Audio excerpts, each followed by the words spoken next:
ఓం శాంతి. ఓం శాంతి. ఓం శాంతి. శివ్ బాబా స్మృతిలో ఉన్నారా?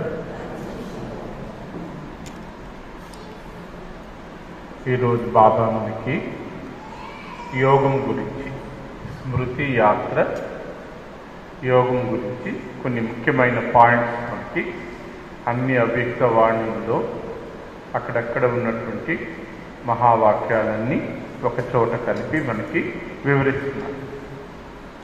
స్మృతి ఎలా చేయాలి, దేన్ని యోగం అంటారు, యోగ విధానం ఏమిటి, యోగం యొక్క ఉపయోగాలు ఏమిటి, యోగ శక్తిని ఎలా ఉపయోగించాలి, ఏ సమస్యలకి ఏ విషయాలకి ఎలా ఉపయోగించి దాని ప్రాప్తిని పొందాలి అనే విషయాన్ని బాబా ఈరోజు మనకి తెలియజేస్తున్నారు.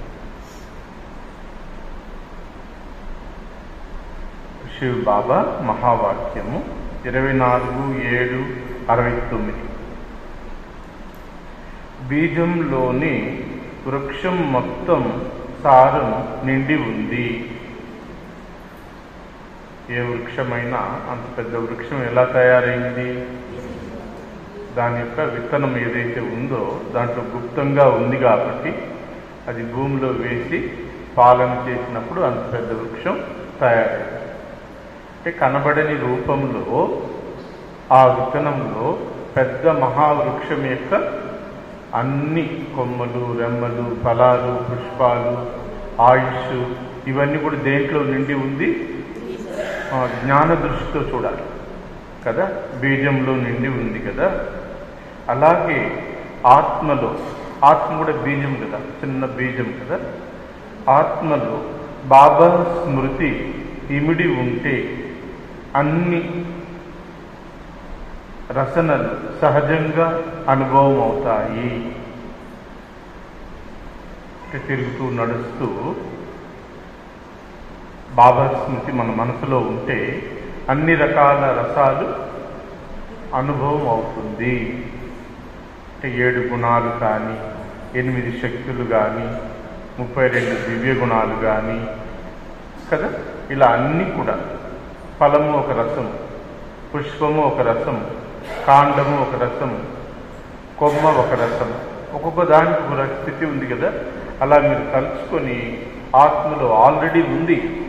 మన ఆత్మలో అన్ని గుణాలు, రసనలు, శక్తులు ఉన్నాయి.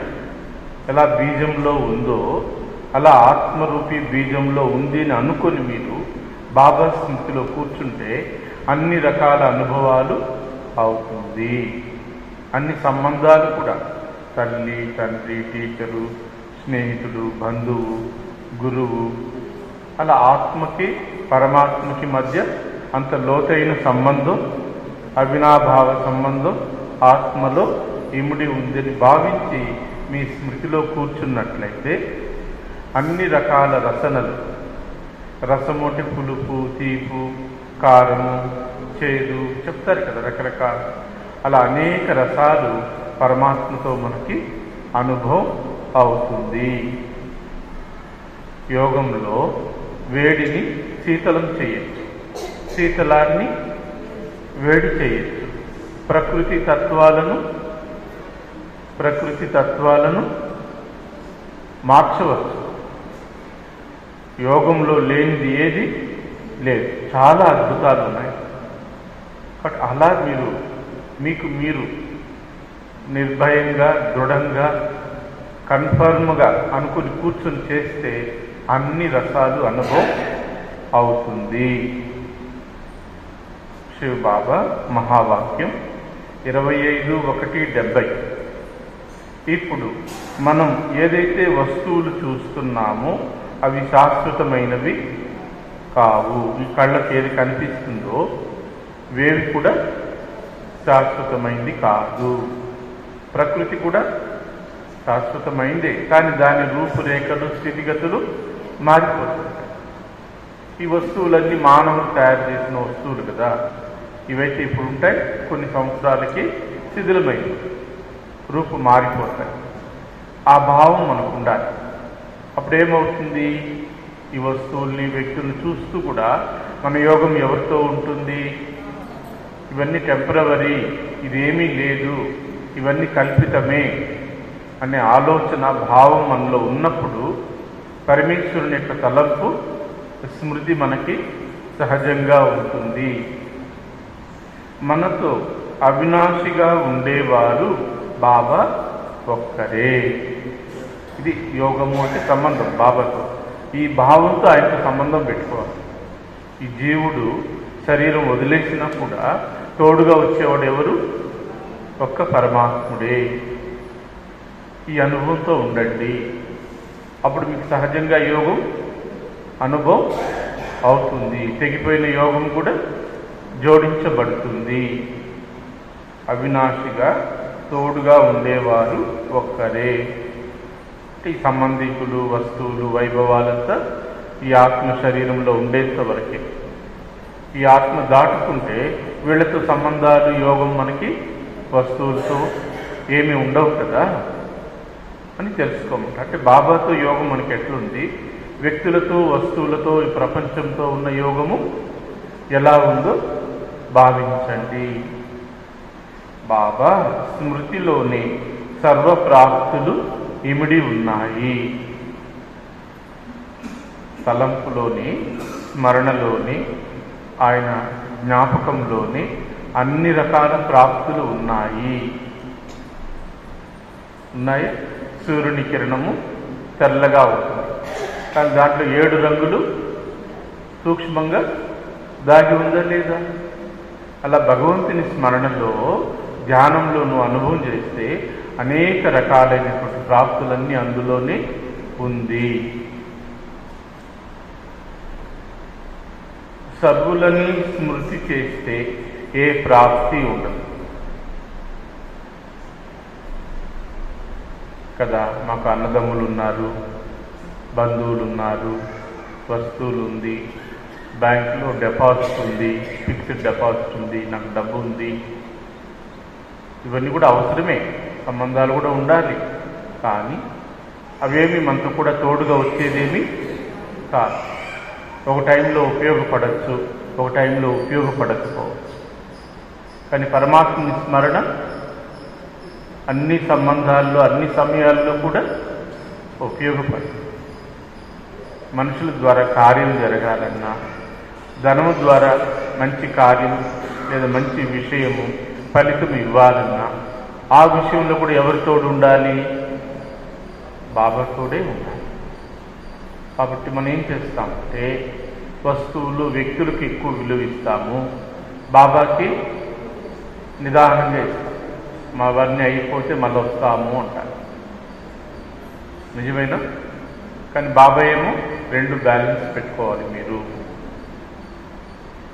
లౌకిక జీవితము అవసరమే, పరమార్థం కూడిన ఆత్మిక సంపాదన కూడా అవసరమే. దీనికి బ్యాలెన్స్ పెట్టండి. సమయం అనేది పరమాత్మని మర్చిపోయి లౌకికంలోనే అదే శాశ్వతమని, వస్తువులని, వ్యక్తులని, కంటికి కనపడేవన్నీ అవసరమని మునిగిపోవద్దండి. అవసరం ఎంతవరకు అవసరమో అంత సంపాదించుకొని ఉపయోగించుకోండి. కానీ సంపాదన చేస్తూ చేస్తూ ఏమవుతుందంటే తెలియకుండా మనసు అందులో లోబడిపోతుంది. లోభత్వము ఇంకా ఇంకా ఇంకా ఇంకా ఏదో తెలియని ఒక ఆశ లాంటి భావం ఏర్పడుతుంది. బాబా స్మృతి, బాబా యోగం మర్చిపోతాం. కాబట్టి ఇవన్నీ కూడా అవినాశిగా వచ్చేవారు, ఇవన్నీ కూడా వినాశి. అవినాశిగా వచ్చేవారు బాబా ఒక్కడే. బాబా మహావాక్యం 1:2:71. బిందు రూపాన్ని స్మృతి చేయటం ఎక్కువ మంది ఆత్మలకి కొద్దిగా కష్టం అనిపిస్తుంది. అందుకే శివ బాబా శ్రేష్ఠ ఆత్మల ద్వారా వరదానం ఇస్తారు.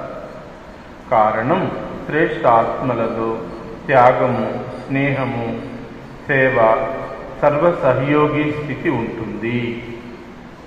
ఇలా కూర్చొని ఆ బిందువునే తలుచుకుంటూ అలా ఉండాలంటే కొంతమందికి విసుగ్గా, బోరుగా అనిపిస్తుంది. అందుకు ఆ అనుభూతి చేయించడానికి ఎదుటి ఆత్మ కూడా ఇష్టం ఉంటుంది. పరమాత్మతో యోగంలో కలవాలి, ఆయన అనుభూతి పొందాలని ఆశ ఉంటుంది. అందుకు నిమిత్త ఆత్మల ద్వారా భగవంతుడు అలాంటి ఆత్మలకు కూడా అనుభవం అనేది చేయిస్తారు. దాన్ని ఏమంటారు? దృష్టి ఇవ్వడము అంటారు. ఆ దృష్టి ద్వారా వాళ్ళకి మంచిగా అనుభవం జరుగుతుంది. ఎందుకు? వాళ్ళు త్యాగం చేశారు, సేవలో ఉన్నారు, జీవితమే భగవంతునికి అర్పణ చేశారు. కాబట్టి వాళ్ళ ద్వారా భగవంతుడు ఇలాంటి అనుభవాలన్నీ చేయిస్తారు. బాబా కర్తవ్యంలో వారు సహయోగిగా ఉంటారు.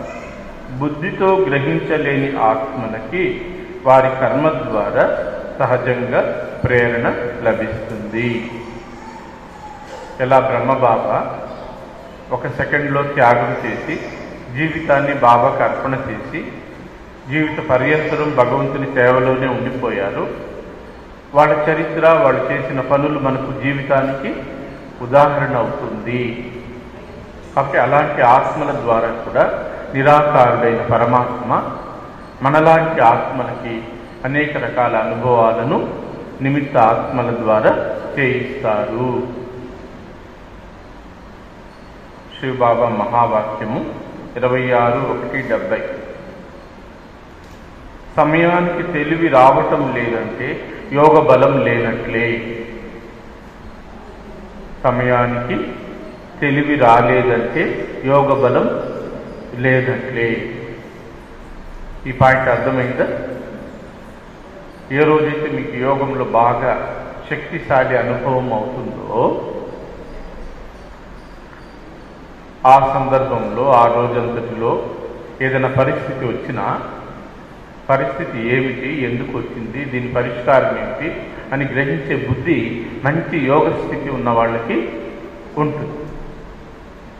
యోగం తక్కువగా ఉండే వాళ్ళకి ఏదైతే బుద్ధి ఉందో, ఏదైతే అనుభవం ఉందో దాని అనుసరించి ఆలోచనలు వస్తుందే కానీ పరమాత్మ ద్వారా తీసుకుని తెలివిగా ఆలోచించే అనుభవం వాళ్ళకి ఉండకపోవచ్చు.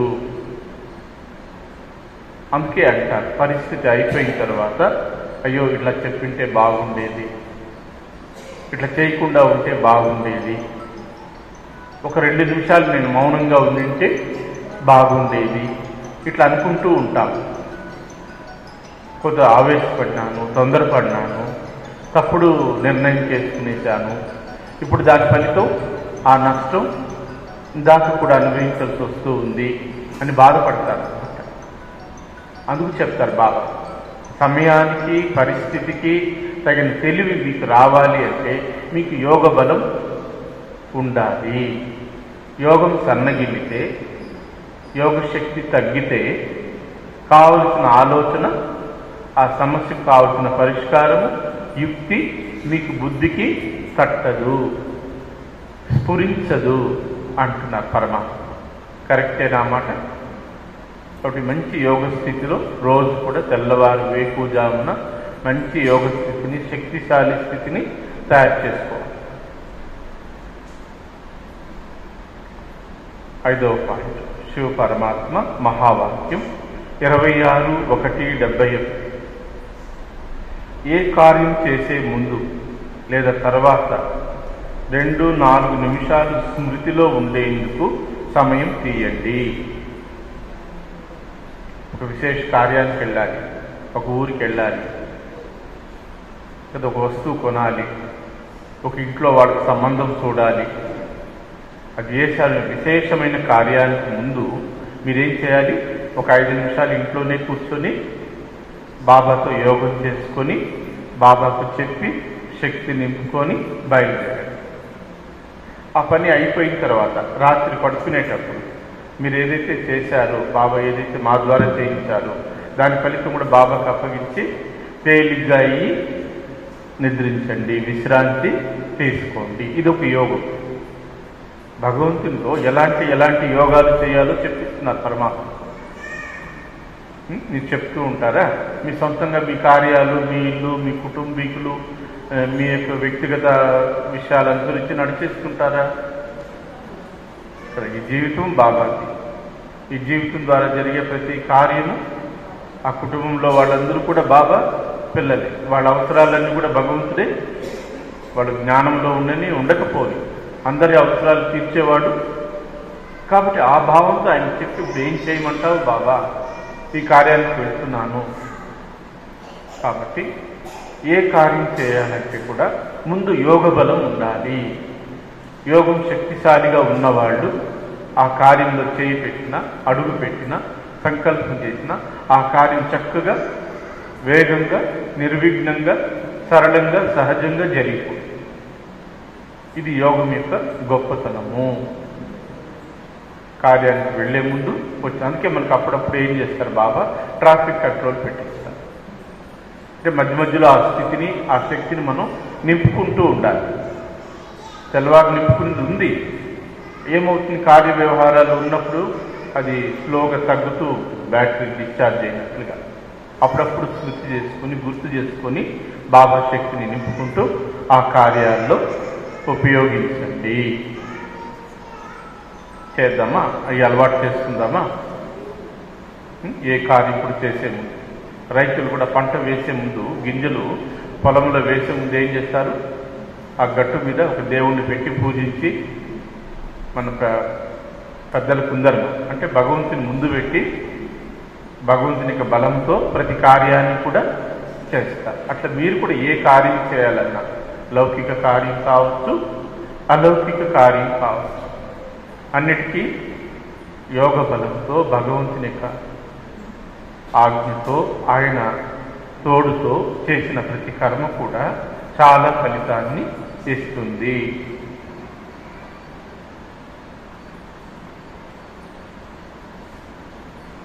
దీనివల్ల ఏమవుతుంది, ఈ 5 నిమిషాలు ధ్యానం చేయడం వల్ల దాని ద్వారా వాయుమండలంపై ప్రభావం పడుతుంది. మనం ఇక్కడ కూర్చోన్నాం కదా, బాబా శక్తి ఇస్తారు కదా ఆత్మకి. నాకే కాకుండా ఈ శరీరంలోకి నిండుతుంది. తర్వాత ఈ వాయుమండలం, ఈ వాతావరణం అంతా కూడా భగవంతుని శక్తి అనేది వ్యాపించి ఈ వాయుమండలం అంతా కూడా తేలికగా, ప్రశాంతంగా మారిపోతుంది. ఒక ఆఫీస్కి వెళ్ళారు అక్కయ్యలు, ఏదో కార్యం చేయించడానికి ఒక సార్ దగ్గరికి వెళ్తే వాళ్ళు అంగీకారం చెప్పలేదు. దానికి వాళ్ళు ఇవ్వాలి, పర్మిషన్ ఇవ్వాలి. సరే, అప్పుడన్నంగా ఏమవుతుంది, ట్రాఫిక్ కంట్రోల్ ఆయన ఆఫీస్లో ఉన్నారు, ఆయన అక్కడే ఉన్నారు. ఆయనకు రూమ్ సపరేట్గా ఉంటుంది కదా.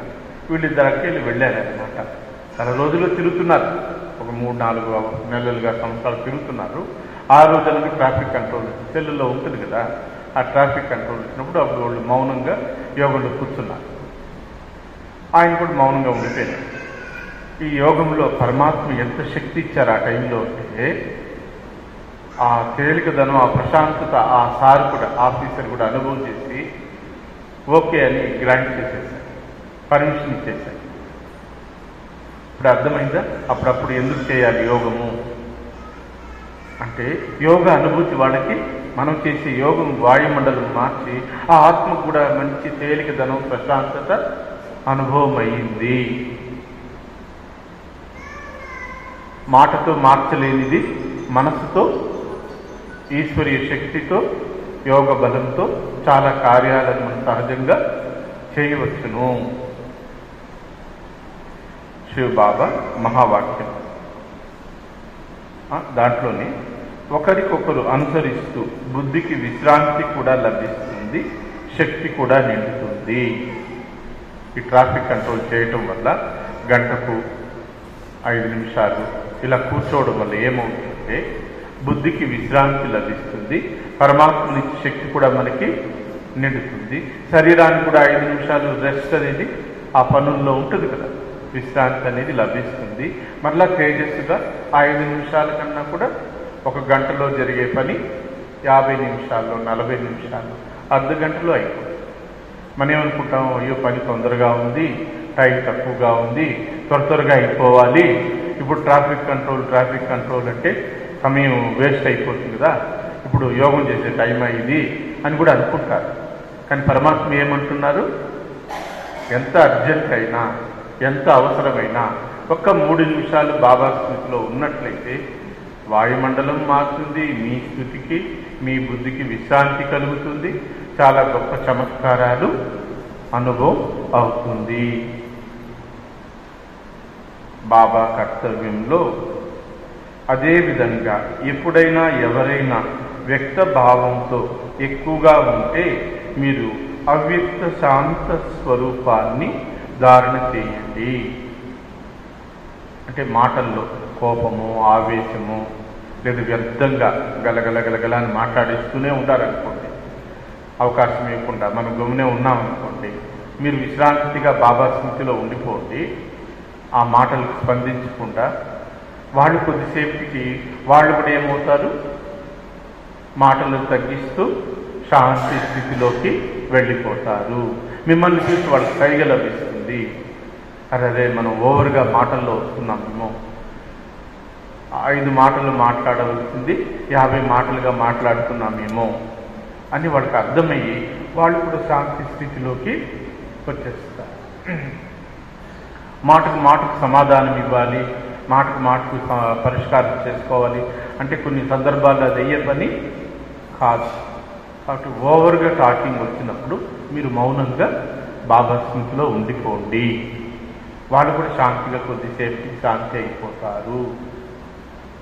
కోపంలో వచ్చిన గట్టిగా అరుస్తారు కదా, కొంతమంది అలవాటు వల్ల కూడా ఎక్కువ మాటలు మాట్లాడేస్తూ ఉంటారు. ఆ సమయంలో మీరు అవ్యక్త స్వరూపంలో శాంతి స్థితిలో ఉంటే వాళ్ళు కూడా శాంతిలోకి వచ్చేస్తారు. శివ బాబా మహావాక్యం 13:3:71. యోగి అనగా సహయోగి.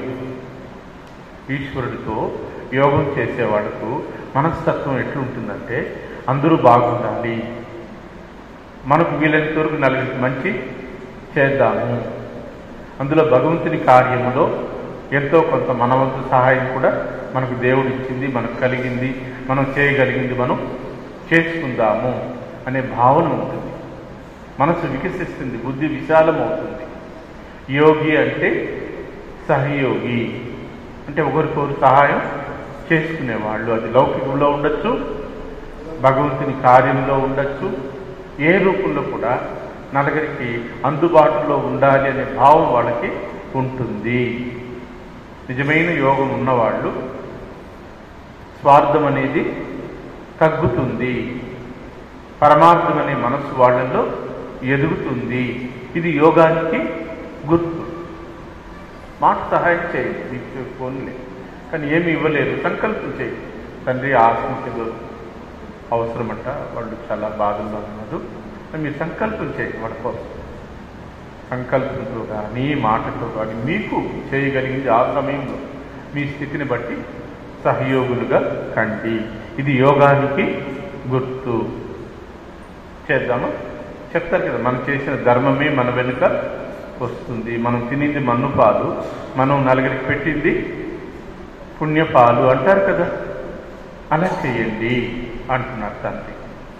ఎవరు ఎంత యోగిగా ఉంటారో అంతగా వారికి సహయోగం తప్పక లభిస్తుంది.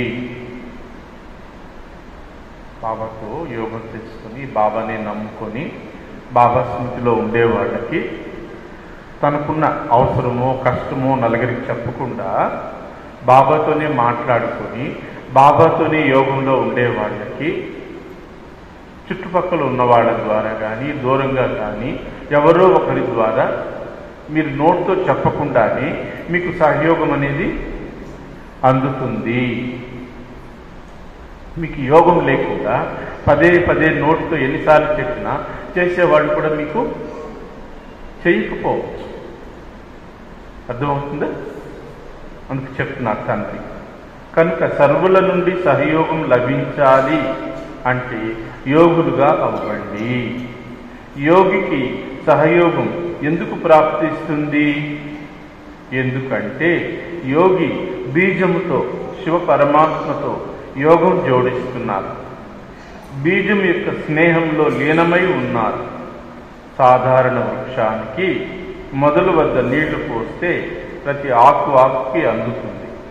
అదేవిధంగా ఒక్క బీజంతో సంబంధం జోడిస్తే సర్వుల నుంచి సహయోగం సహయోగం అంటే సహాయం అనేది సహజంగా లభిస్తుంది. పరమాత్మతో యోగం లేకుండా ఏ ఆకు అనగా ఏ ఆత్మ ద్వారా సహయోగం ఎట్టి పరిస్థితుల్లోనూ లభించదు. ఇదే దగ్గరి మార్గం. అర్థమవుతుందా? భగవంతుని మర్చిపోయి స్వయం నేనే అనుకుని తెలివితేటలో లేదా నా ప్రయత్నంలో ఎంత చేసినా కొన్ని సందర్భాల్లో అవ్వదు. బాబాకు చెప్పి బాబా యొక్క సహయోగం తీసుకుని సంకల్పం ద్వారా మీరు కార్యంలోకి వెళితే సహాయం చేయని వాళ్ళు కూడా మనసు మారి మీ కార్యంలో వాళ్ళు కూడా సహయోగం ఇస్తారు. ఎందుకు ఇది? ఏంటి దీంట్లో ఉన్న సూక్ష్మ రహస్యం ఏమి అంటే, ఎలాగైతే వృక్షానికి నీళ్లు మనం వేర్ల దగ్గర అంటే అక్కడ బీజం ఉంటుంది కదా, విత్తనం ఉండే స్థానం కదా, అలా మన మనసు విత్తనంతో బీజంతో జోడించిన దానివల్ల వేర్లు లేదా కొమ్మలు రెమ్మలు ఆకులు వీళ్ళందరూ ఆత్మలకు గుర్తు కదా, వీళ్ళందరూ కూడా ఆటోమేటిక్గా మీకు సహయోగం ఇస్తారు. భగవంతుడితో బంధము సంబంధము లేనిదే నువ్వు ఎంతగా ప్రయత్నం చేసినా ఎంతగా అరిచినా నీకు అక్కడ నీకు సహాయం అనేది లభించదు. ఇది సిద్ధాంతం. బీజంతో నీకు బంధం ఉంటే సంబంధం ఉంటే ఈ ఆకులు ఆటోమేటిక్గా నీకు సహయోగానికి వస్తారు. ఈ ఆకులు కూడా ఎవరు? ఆ బీజం నుంచి తయారైనటువంటి వాళ్లే కదా. వాళ్ళకి ఆ మనసు మారుతుందన్నమాట. అర్థమైందా సూక్ష్మ రహస్యం? అందరూ చేయలేకపోవచ్చు. కొద్దిమంది అయినా దైవ గుణం ఉన్నవాళ్ళు తప్పక మీకు బాబా వాళ్ళకి సంకల్పం ఇచ్చి ప్రేరణించి ఆ యొక్క సహయోగం మీకు చేయిస్తారు. బాబాతో సంబంధం లేనిదే మీరు ఎంత ప్రయత్నం చేసినా మీకు సహయోగం లభించదు.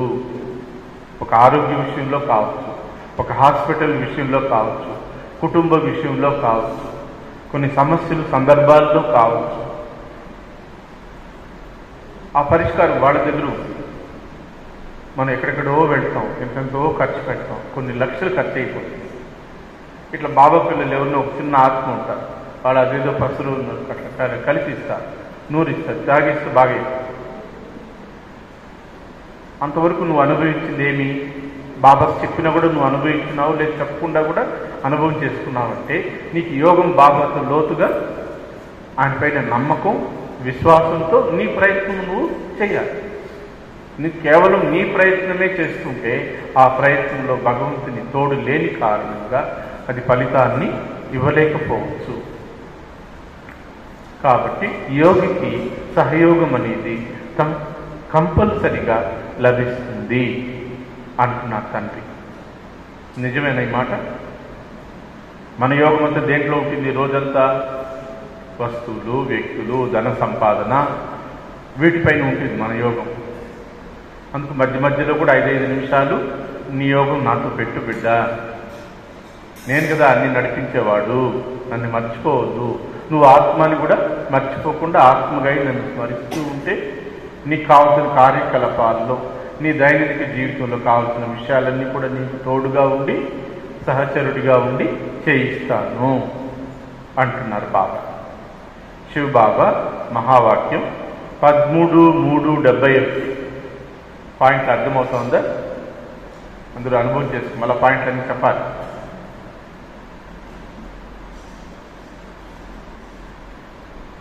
ఇది ఆల్రెడీ చెప్పేసాం కదా. 22:1:71 నెక్స్ట్ ఆల్రెడీ ఇప్పుడే చెప్పిన పాయింట్ అది. ఇప్పుడు 22:1:71 శివ పరమాత్మ మహావాక్యం. స్మృతి ద్వారా మొదట్లో మీకు శక్తి నిండుతుంది. ధ్యానంలో కూర్చుంటే బాబా తలంలో ఆత్మకనే శక్తి అనేది నిండుతుంది. తర్వాత ఏ కార్యం చేసినా ఆ కార్యము తప్పక సఫలత లభిస్తుంది.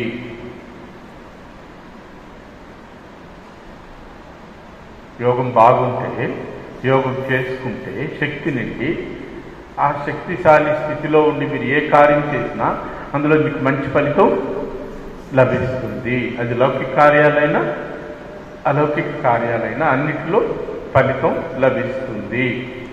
దీనికి అనుభవం ఎలాగంటే కార్యం చేయక ముందు స్వయాన్ని నిర్బలంగా భావిస్తారు. స్మృతి ద్వారా బలం వచ్చి కార్యంలో ఉత్సాహ ఉల్లాసాల ద్వారా ముందుకెళ్ళిపోతారు. యోగం లేనప్పుడు, యోగం తక్కువగా ఉన్నప్పుడు కొన్ని కార్యాలు మనం చేయమంటే అయ్యో నాకు స్థితి లేదు, శక్తి లేదు, మనోబలం లేదు, నేను ఇప్పుడు చేయలేను, నాకు ఆరోగ్యం బాగాలేదు, ఏదో ఒకటి సాగు చెప్పేస్తాను. అదే యోగం చేసి బాబా శక్తి నిండిన తర్వాత వీళ్ళ చేయలేని కార్యం కూడా వీళ్ళకి ఏమనిపిస్తుంది, నేను చేయగలను అనే నమ్మకం వాళ్ళల్లో వస్తుందన్నమాట. అప్పుడు వాడికి ఆ యోగ్యత నిండిన కారణంగా, నిర్బలత తొలగి బలము నిండిన కారణంగా ఏ కార్యాన్నైనా చేయగల సమర్థంగా స్వయాన్ని భావించి ఆ కార్యంలో ఫలితాలను తీసుకురాగలరు.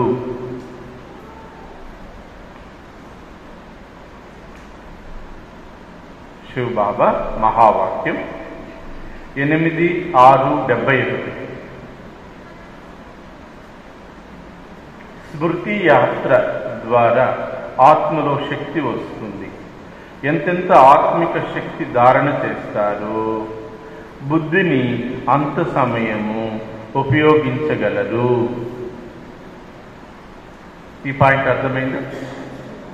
మంచి యోగ స్థితి ఉన్నవాళ్ళు డైలీ 8 hours కష్టపడాలి కదా. మరి ఎప్పుడు మంచి యోగం ఉంటుందో బుద్ధి కూడా సమయానుసారంగా ఆ కార్యాల్లో బిజీగా ఉండి దాన్ని సమర్థంగా నడిపించే తెలివితేటలు, శక్తి బుద్ధికి వస్తుంది. యోగం తక్కువైతే తెలివితేటలు, బుద్ధి యొక్క ఓపిక, బుద్ధి యొక్క టాలెంటు, శ్రమించే బుద్ధి ఆ సమయంలో మనకి ఉండదు. అలసిపోతాం, అలసట చెందిపోతాం, వద్దనిపిస్తుంది, చాలు అనిపిస్తుంది.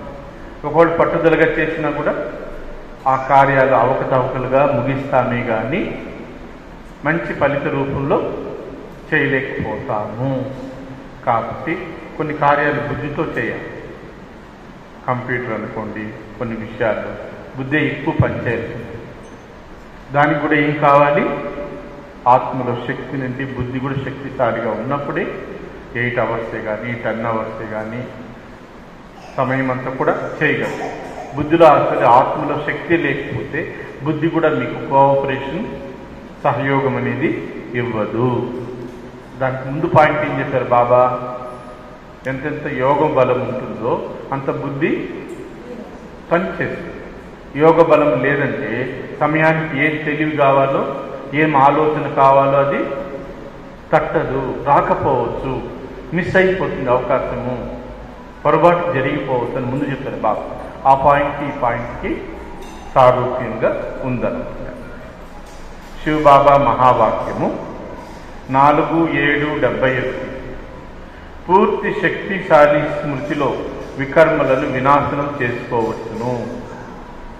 మంచి యోగ స్థితిలో యోగాన్ని పెంచుతూ వెళ్ళాలి. లోపలికి వెళ్తూ లోపలికి వెళ్తూ ఉంటే అలా కొద్దిసేపు లోపలికి ఆ యోగ స్థితిలోకి వెళ్ళిపోతే ఆ స్మృతి యొక్క బలము శక్తిశాలిగా ఉంటుంది. శక్తిశాలి యోగంలో మన వికర్మలు వినాశనం అవుతుంది.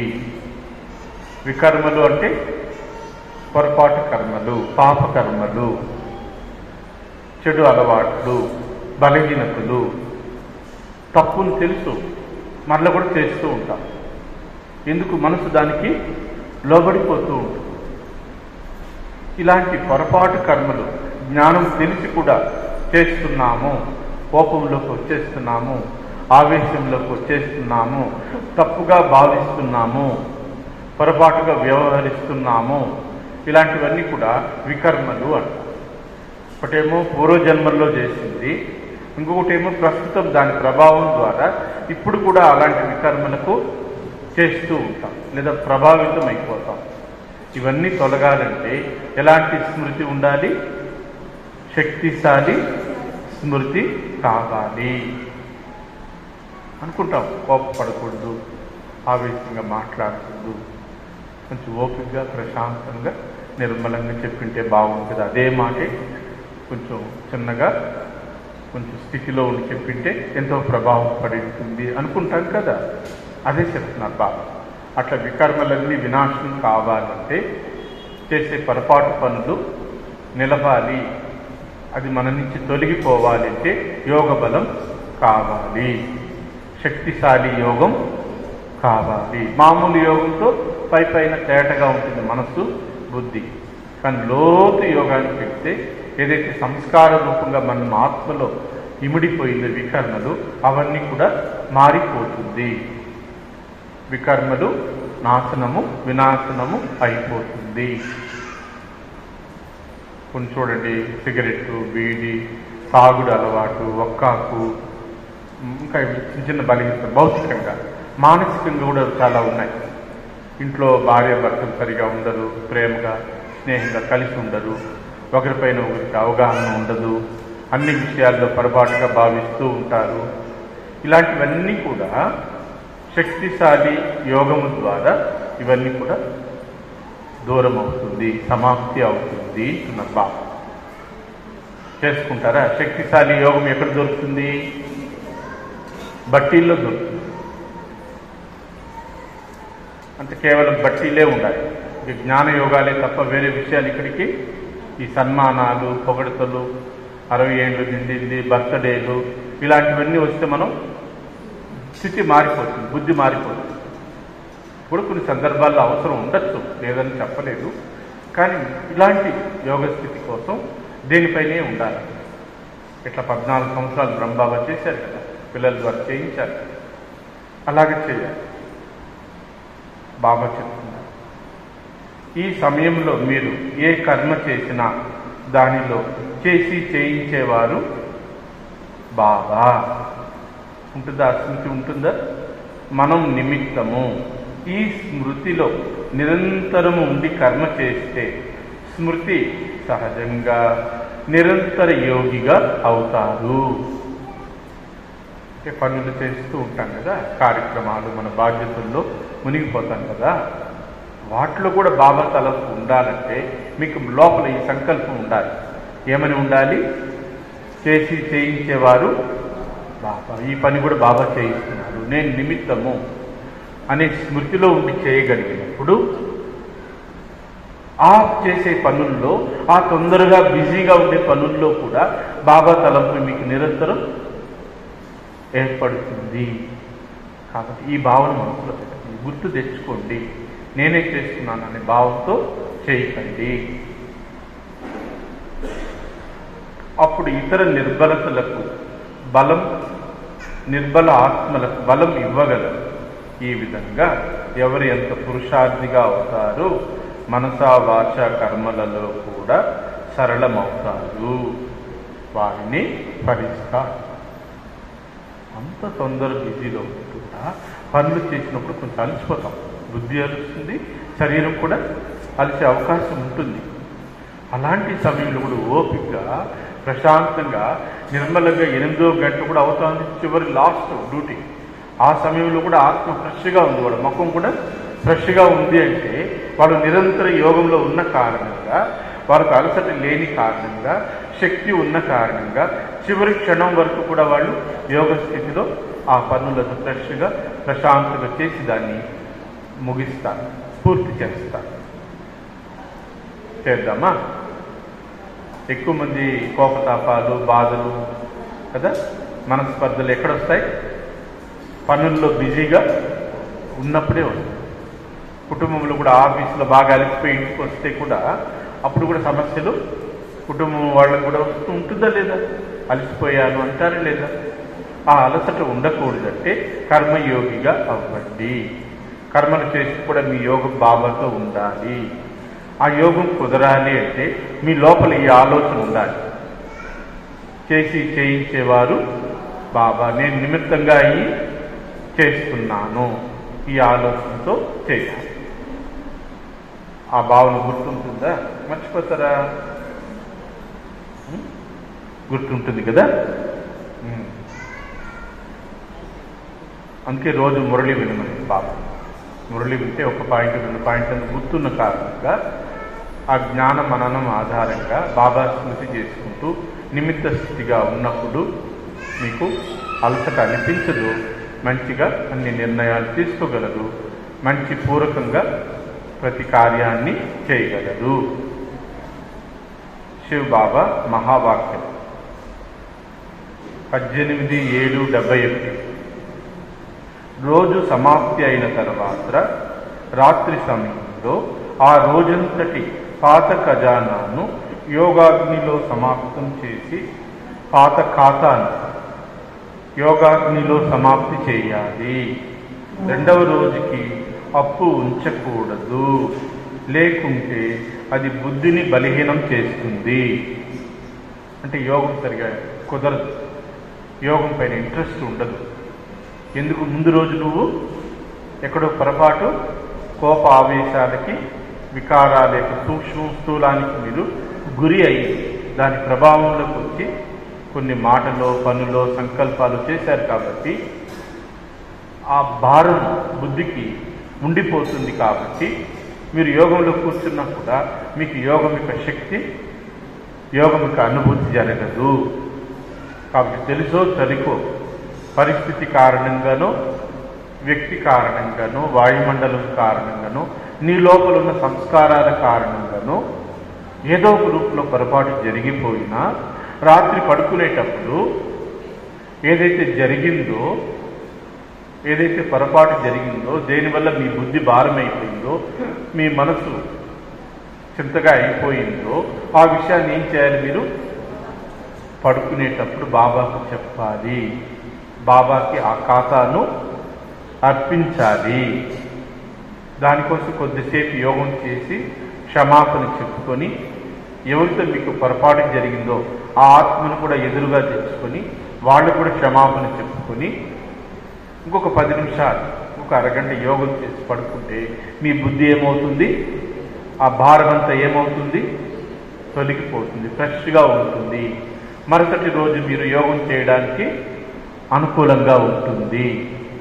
కాబట్టి ఏ రోజు చేసిన పొరపాటు ఆ రోజే బాబాకి చెప్పి అప్పచెప్పి ఆ ఖాతాని మీరేం చేయాలి? సమాప్తి చేసుకోవాలి అంటున్నారు. అటు చెప్తున్నారా బాబాకి? అలసిపోయి పడుకునేస్తున్నారా? అలవాటు ఉందా? ఇది యోగంలో రకరకాల అనుభవాలు. ఏ కార్యం చేయకముందు, చేసే ముందు 10 నిమిషాలు యోగం చేసుకోవడం, చేసిన తర్వాత బాబాకు అప్పగించడం, దాంట్లో ఏదైనా పొరపాట్లు జరిగితే బాబాతో యోగం చేసి క్షమాపణ చెప్పుకొని ఆ పొరపాటుని, ఆ బరువు కూడా ఉంటుంది. పొరపాటు జరిగిన కాదు, యోగం కుదరదు. అసలు మురళి కూడా చదవాలనిపిస్తుంది సందర్భాలు, ఎవరో బలవంతంగా పోతూ ఉంటాం. ఇవన్నీ కూడా కారణాలు మనం చేసిన పొరపాటు.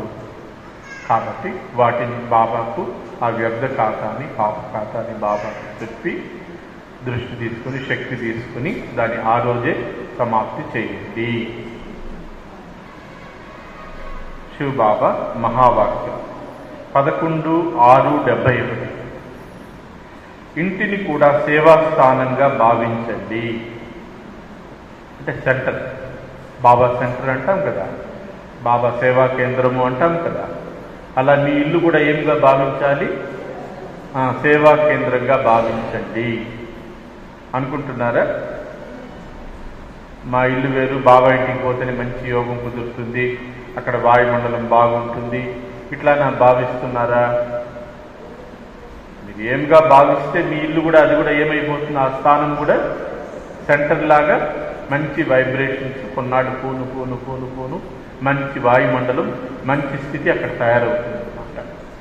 అందుకు చంద్ర చెప్తున్నారు, సేవా స్థానంగా భావించి బుద్ధిలో సేవా స్మృతి ఉంటే ఆ స్మృతికి, ఆ స్మృతి శక్తి ద్వారా కర్మబంధన కూడా సహజంగా వెంటనే సమాప్తి అవుతుంది. మేము ఇంట్లో ఇచ్చి బయట రాలేము, మా ఇంట్లో వాళ్ళు ఒప్పుకోరు, మాకు పనులు, బాధ్యతలు, పిల్లోళ్ళు ఎక్కువ, ఏదైతే బంధనం ఉందో ఆ బంధనం కూడా ఏమవుతుంది? సమాప్తి. అప్పుడు ఏమనుకోవాలి? మీ ఇంటిని ఏమిగా అనుకోవాలి? గీతా పాఠశాల.